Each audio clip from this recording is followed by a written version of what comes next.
In the early hours of July 17, 1918, an entire royal family was led into a basement. There were no cameras, no ceremony, no trial, only gunshots and silence. The Romanovs, the last imperial family of Russia, were promised safety. Instead, they were executed brutally and without mercy. This is the story of the end of a 300-year dynasty, and how a royal family became victims of a revolution turned ruthless.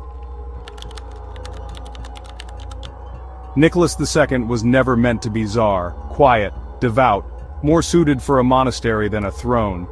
But when his father died, Nicholas inherited the Russian Empire, one of the largest in the world.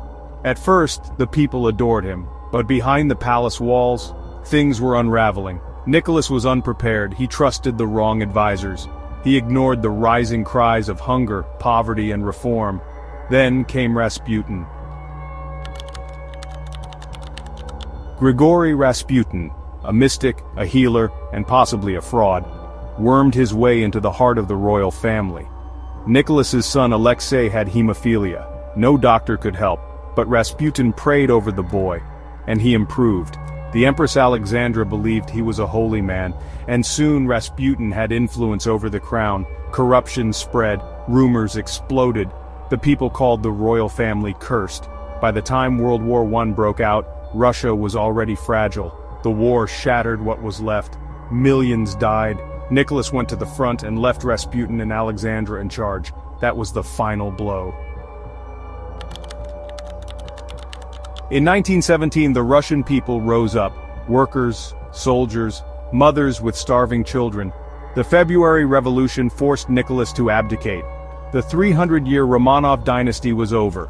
Nicholas, Alexandra, and their 5 children were placed under house arrest, first in the royal palace, then in Siberia. Finally, they were sent to a house in Yekaterinburg, the House of Special Purpose. Its name was a lie. It was midnight on July 17, 1918. The family was woken and told to dress. They were told they were being moved. They were told it was for their safety. They were told to wait in the basement. Nicholas, Alexandra, their daughters Olga, Tatiana, Maria, Anastasia, and the sickly 13-year-old heir, Alexei. 11 people total, including servants and the family doctor. They stood quietly. Then the guards entered. One read out a sentence. "The Ural Soviet of Workers has decided to execute you." Nicholas barely had time to say, "What?"